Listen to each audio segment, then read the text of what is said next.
Okay, I think we're live. So, happy Tuesday. Today is Tuesday, May 27th, and this is going to be our last Q&A ever. What's up, Jay Marquez, the barber? Actually, I meant to say the last Q&A ever for May of 2025. There'll be another one next week. For now, I'm not going to do these forever, but I like talking to you guys. So if you have any questions, type them in the chat. I'm going to post something in the chat right now, so anybody that joins throughout the call knows what's going on. Hold on one moment. Here we go. Man, I'm becoming such a streamer. All right, so while we're waiting on questions to come in, I thought that I could start the call by just kind of going over like what I did this month in my shop. And yeah, I thought that you guys might find that valuable. So even if you don't have any questions, hopefully you get some value out of this call. And if this is the first time you've joined this call, welcome. My name's Alex. I own a barbershop in Jacksonville, Florida. We are a multi-million-dollar shop at this point, and we're on track to do well over six figures for this month. Probably going to break our previous record that we just set, a couple months ago. And I'm just very fortunate. So I had to work pretty hard and learn a lot, make a lot of mistakes to get to this point. So that's why I do these calls is, to give back to you guys. I don't, try to sell anything. I try not to. But if you guys do want to work with me, there's an option, but I do these calls for free just to help you guys out. So if you have any questions, anything barber related, barbershop owner related, feel free to type them in the chat. But I thought I could start today's call by kind of going over, what's new in my shop. In the community, if you guys don't know, I do have a free community called the Barber Mastermind. In there, I change things. I interact with, almost 3,000 other barbers in the free group. And then we have about 20 members in our paid group. That's just for barbershop owners. So I add a lot more stuff to the paid group, obviously. So I just finished up a rebooking course. So if you're a barbershop owner or even a barber and you want to know some tactics around how to rebook clients so you can make more money without needing more clients, I made that rebooking course. I just recorded the last couple videos of that course so I just need to edit them. They'll probably be in the community by the end of the week. So I'll show you what I'm talking about. So those of you on YouTube, you should be able to see my screen here in a second. And those of you guys on Instagram, you should be able to see part of my screen. So this is the paid community. As you can see, there's 20 something people in there. And I'm working on these are all the courses that are inside the paid community. The one that I'm about to finish up is this one right here, the rebooking course. So I recorded like 3 other videos the other day, and I just got to edit those, put those in here, and then this course will be done. But as you can see, there are a lot of courses in here, and I'm going to continue to add more because I really want this group to just be like a one-stop shop. Like anything you need to know about how to run a barbershop, to get to your barbershop from 0 to $1 million a year plus, that's what this group is for. I can't help you, build a $10 million shop because I don't know how to do that yet. But when I do, I'll add it into the community, right? We're on track to do we might hit 2 million this year. Somewhere between 1.5 and 2 is where we're going to end the year this year for sure. Next year, we're probably going to blow past 2 on our way to 3. And then at that point, it's probably going to start about time to start thinking about opening up another location. But these are I'm just documenting like how I'm doing it, like I don't make money, from this. Like this is not a free community, but the only reason I charge for this stuff is because I feel like people take it more seriously if they're paying for it, right? I make way more money from the barbershop than by doing this. But if you guys are interested, there's a link in my bio for this. But yeah, anyways, I finished the rebooking course. Just got to edit those videos. The next thing that I'm gonna do, this is the last course that I released a few months ago, was how to hire barbers and stylists, which of course, is very important if you're looking to grow a barbershop. You absolutely have to know how to hire barbers and stylists. So if you don't know how to do that, gonna be kind of hard to grow your barbershop unless you're in a suite or something. Then it doesn't matter, or you work for somebody else. But if you're trying to grow a barbershop where other people work for you, probably need to know how to hire people and then get them to do what they need to do to grow the business, which is a whole other course that I'll probably have to work on in the future. But as far as how to get them, that's what this course is about, right? Because there's really only a few ways to grow a barbershop that I've learned. And maybe there'll be more in the future. But as of right now, it's how to get clients. You need to know how to do that. How to get barbers. And then how to get clients to spend more, and how to get barbers to produce more. Everything that I've learned kind of falls within one of those buckets. I don't really know what you could tell me about running a barbershop that doesn't fall within one of those, right? As far as just generating revenue, we're in a service business, so you need to have barbers to provide the services. You need to have people paying for the services, and then you need to try to get as much money out of the clients as possible while providing value, right? Not just charging more for the sake of charging more, but people pay for value, so they're going to want something in return for the money that they give you, right?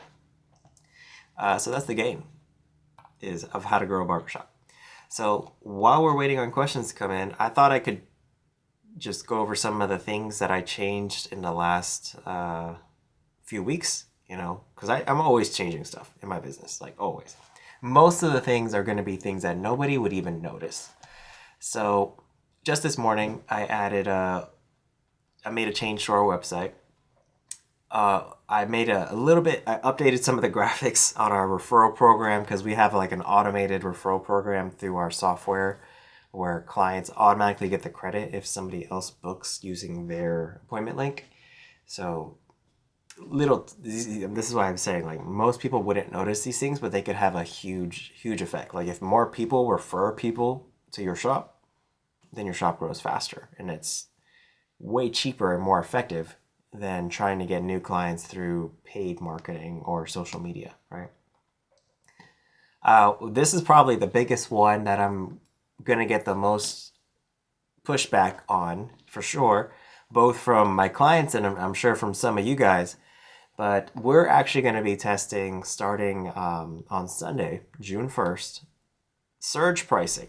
So what we're going to do is we're basically going to charge more as we get busier, and that we'll see how that goes.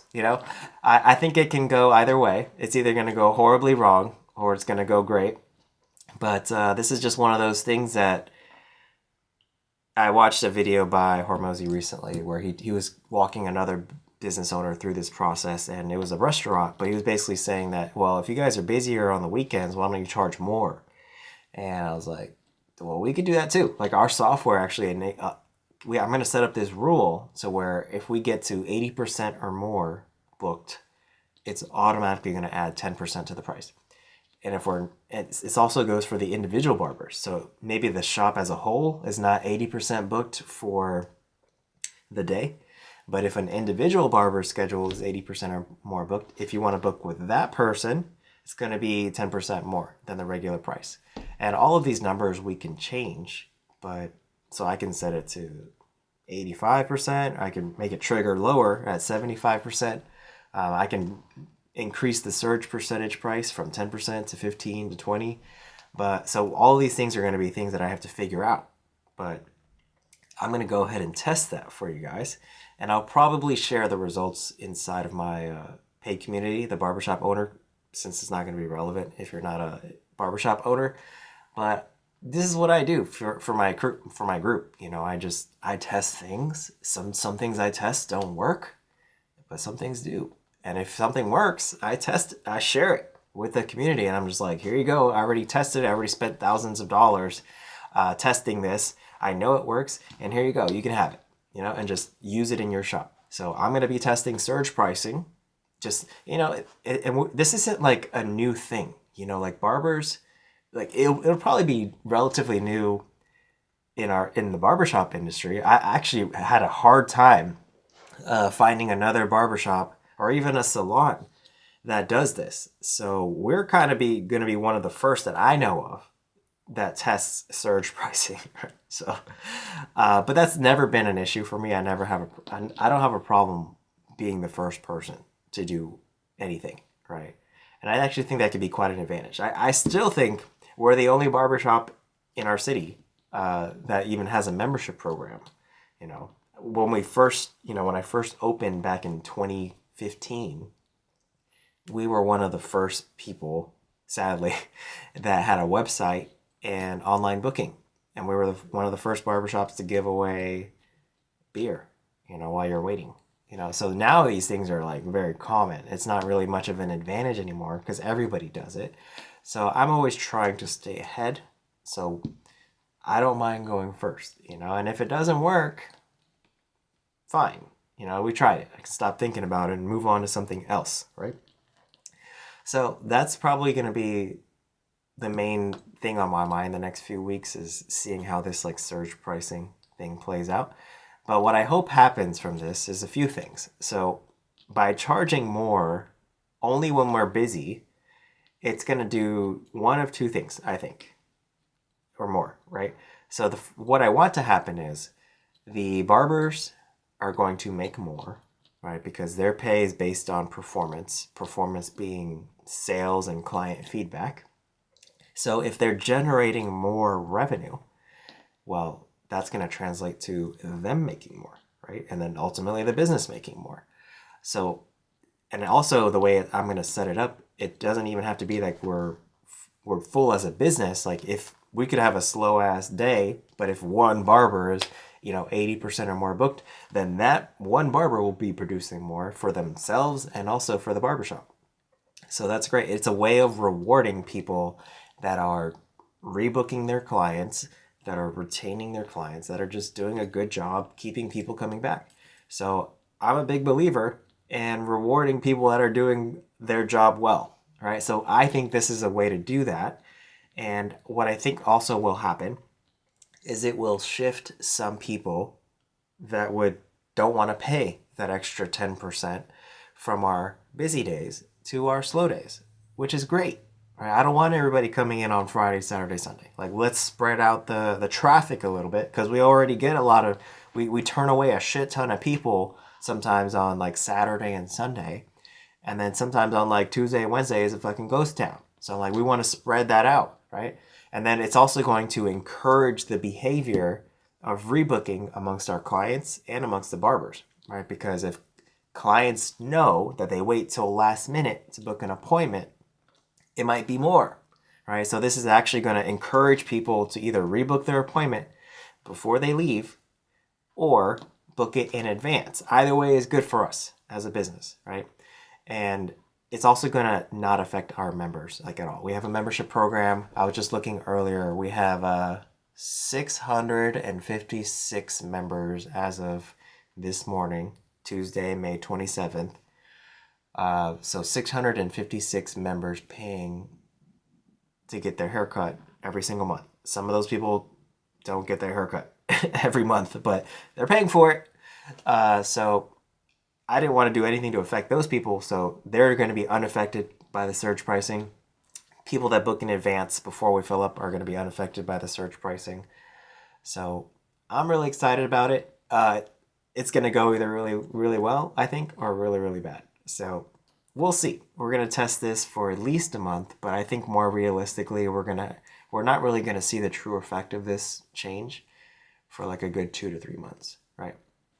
So I will let you guys know what happens, whether it's a good idea or not.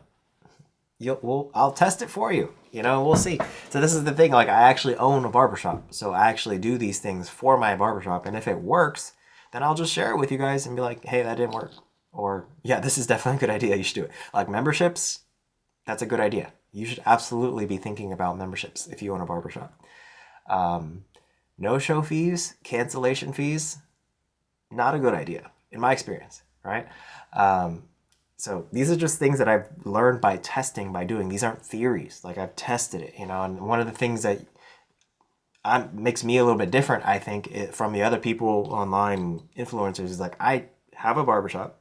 I also cut hair, and this is my main job. Like I do this stuff. This social media stuff isn't like my main job. But I test things before I put it out there. If I don't know if this works or not, I'll say that too. Like I don't know if this surge pricing thing is going to be a good idea. I'll let you know. What I do know is that Uber does it, hotels do it, airlines do it. Why can't we do it in the beauty industry? If you're getting busy, but you don't want to like do a permanent price increase, then just charge more when you're busy. And if you're not busy, then go to regular prices. It makes sense on paper, right? But sometimes, we test things. I test things in my shop that don't make sense on paper, right? Like it was a perfect plan, in Microsoft Excel or Google Docs, right? But it didn't work out in reality. So I'll let you guys know how that happens. One thing we've also been testing is we created a Facebook group for our clients, and we're started inviting people to that. It's different than having a Facebook page because with a group, people can interact with each other. So we got a question here. How can you transition from commission to hourly? Well, what we did, and I don't know that this is the best way, but I think it's probably the smartest way. So if you think about it, whether you're on hourly, commission, or booth rent, you get paid hourly, right? The only difference is if you're on booth rent or commission, your hourly goes up and down. It's variable, right? So the question is like how variable do you want your pay to be? If it's booth rent or commission, your pay could be $0 an hour or negative, right? If you're booth rent, you starting out negative. Like if I open a new barbershop and I have 0 clients, my revenue is negative, right? Because I still have to pay the rent, whether we have clients or not.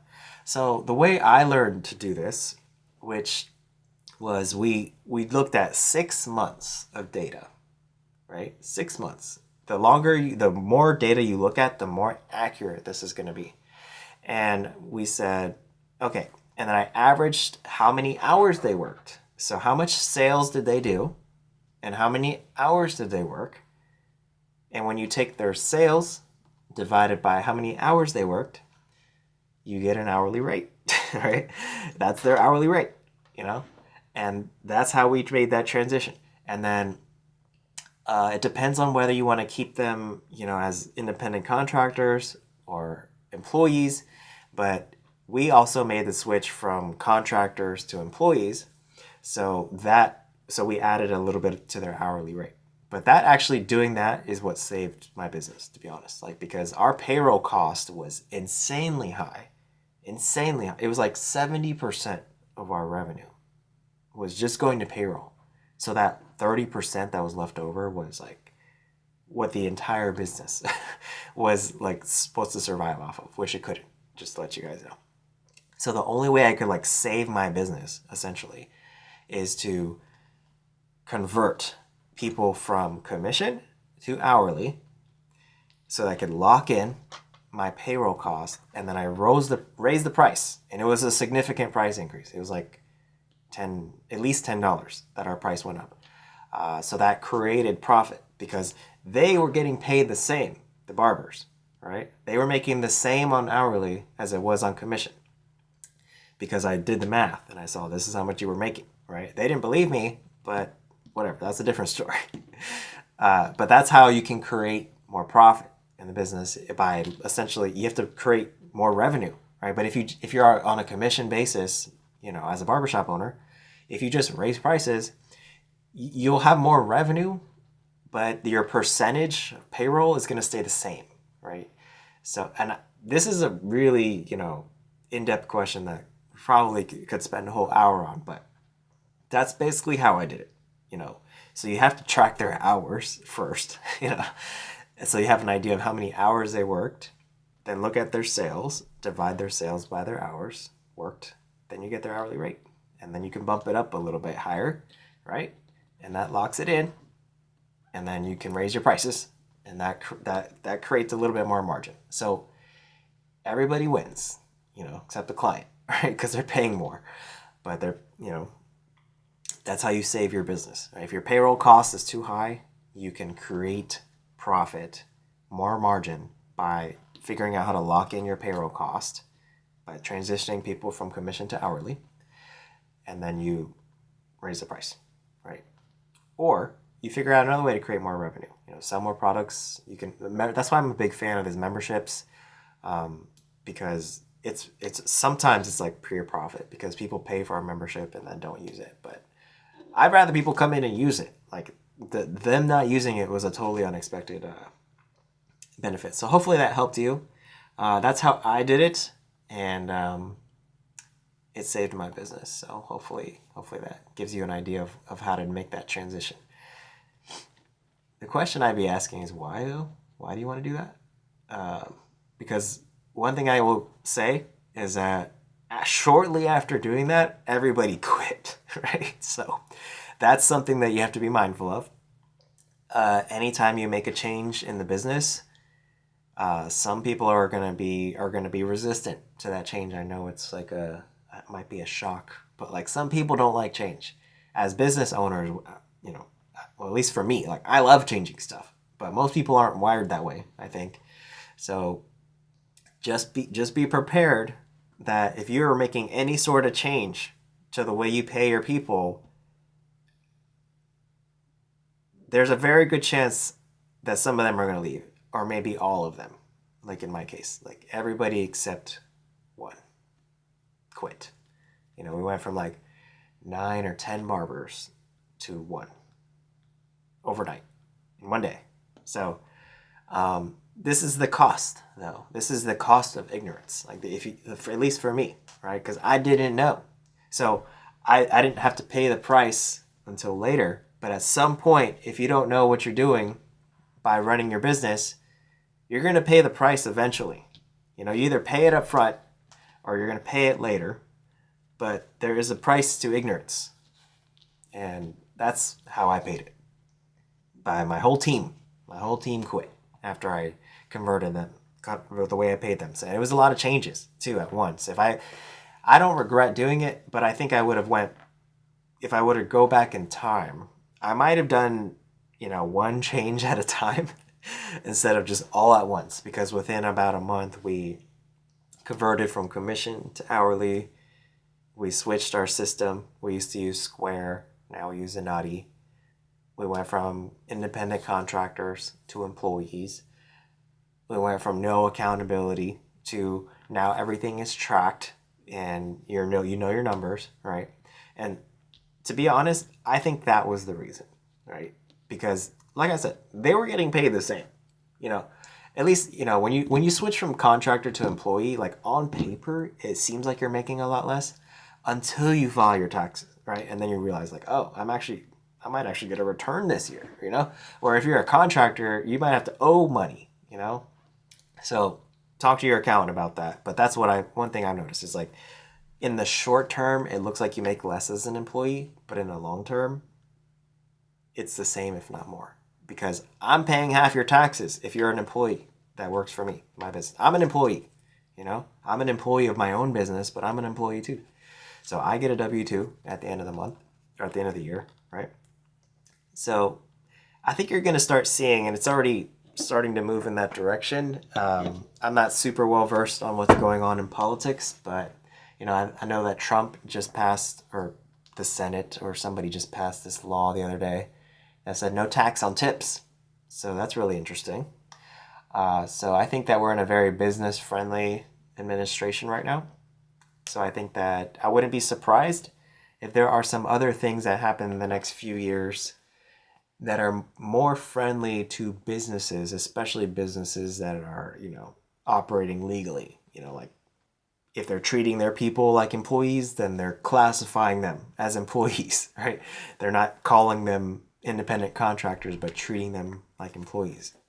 It's a big problem in our business because it makes legitimate business owners, people that are operating their business the right way, the way the government wants you to, it makes it harder to compete because a barber who doesn't know these things, you know, who's looking at places to work, sees one place paying 50% commission or whatever, or even higher, versus another place where it might be like 30 or 40. And they're like, well, I'm going to go to the 50% place, just to find out that when you go there, you're responsible for all your own shit, all your own taxes, your own tools, you train yourself, get your own clients, right?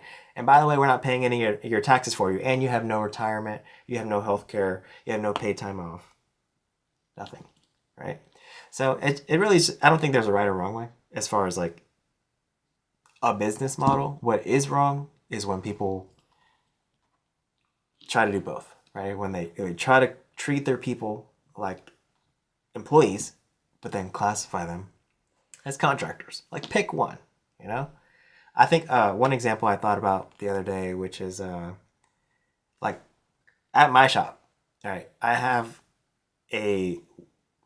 all of my barbers are employees. So they have a schedule. We tell them, this is when you need to be here. If you're not here, you're late. We tell them what they can and can't wear. We tell them, this is what you can charge. This is what the haircut needs to be done in, the time standard, and a bunch of other things, right? And they have to work, you know, they're exclusive. Like they work for the shop, you know? Where I have an independent contractor in the form of a videographer, right? So he charges whatever the hell he wants. He doesn't have to be there at a certain time for a certain amount of time. He doesn't have to use my camera, right? And he can work for other people, right? He's not exclusive to me. He doesn't get in trouble for me. I'm not going to yell at him if he goes and makes a video for somebody else because I don't care. He's an independent contractor. He controls his own business. So that's how I kind of delineate the two. If I'm telling and this is all on the IRS website if you want to check my my facts. And I would encourage you to speak with an employment law attorney if you're not sure. Like, don't go off of YouTube videos and guys on the internet. Go speak with an attorney. If you don't know one, like, just DM me. Just DM me on Instagram, and I'll hook you up with an employment law attorney who specializes in defending businesses. And they will let you know if you're operating the right way or not. And if you're not, then he can help you transition to doing it the right way. Anyways, wow, what a tangent. So yeah, we're gonna test the surge pricing starting next month. I'm really proud of my team. I think we had a really killer month. We still got all the way till Saturday. So I really think that we're gonna have a new record month. Team's just, I don't know, kind of at a loss for words how grateful I am to have such a great team. And I'm just looking forward now to opening a third location. And it's not for me anymore. You know, I heard Layla Hormozy talking about this the other day too, where I think that's where the anxiety and things come from now for me. It's less about growing for the sake of growth and growing for more money, because honestly, like, I could just be fine where I'm at. You know, like 2 locations produce enough revenue, or I'm not going to be rich, but I'll be comfortable, you know? But at this point, like, I want to grow for them too, you know? Like, I want to grow for my team. I want them to grow and to be able to make more. So the only way I can pay them more is to create more revenue, you know? So that's why I want to keep opening more locations now, you know? So they have something to grow into, because otherwise they're not going to have a reason to stick around if I'm just like stay as a small business. Like, they're going to outgrow me. So the business is either going to outgrow them, like we're going to keep getting better and they're not going to improve, or they're going to outgrow the business, where they're going to want to grow and they're going to max out their skill and their potential, but there's nothing for them to grow into. So they leave, right? They go somewhere else where there's a higher earning potential, or they start their own thing. By the way, if I lose that person, I see that as my fault, right? Because I didn't have a path for them to grow. So another thing, and I'll probably end it here, but Father's Day is right around the corner. So if you guys are not thinking about gift cards, there's still time. But I would be thinking about how you can sell some gift cards and take advantage of the buying frenzy that's happening with Father's Day. And then one thing that I would encourage you to think about, if you have a website, think about how you can optimize it. So I just figured out the other day how we can track like our conversion rate. So you can link your website to Google Analytics, and you can actually see like how many people, if you have, especially if you have Google Analytics tied to your booking software like we do. So I can see how many people went to our website, like users, and then how many of those turned into appointments. So that's called the conversion rate. So I did a really simple test the other day where I moved one thing that was at the bottom of our website to the top of the website, and it increased our conversion rate. So, because it's one thing to be able to generate traffic, like run ads, post content, just get people to your site. But what I think a lot of people don't think about is of the traffic that you're generating, how much is actually turning into an appointment. So just for context, before I made this change, our website was converting at 11%. It was like 11.5%. Now it's 14 and it's climbing. And it's getting better. So, and that would be considered good. I think in most industries, our website converting at 11% actually was pretty decent. But now it's at 14. So, and it took me literally 5 minutes to make this change on my website. So I would try to find that out. If you have a website, I would try to tie it to some, like Google Analytics is free. And then see like how many people are going to your website, how many people are converting to an appointment, and then what can you change on the website to try to increase that number. That took me about 5 minutes of work. The hard part is tracking the change, right? Make the change. This is what I did. I made the change. I logged it. So on like May 6th, my website converted at 11%. And I looked at it a week later and went up to 12. It actually went up to 13. And then the week after that, it went up again to 14. And I didn't change anything, right? So little easy wins. I love finding things like that. It was one-time piece of work, unlimited payback, essentially, right? And that's why I love YouTube videos too, because you do the work one time and it keeps collecting views forever. Like, I don't think it's always going to be this way, but like on most social media platforms, you post once and it just gets buried and like nobody ever sees it again.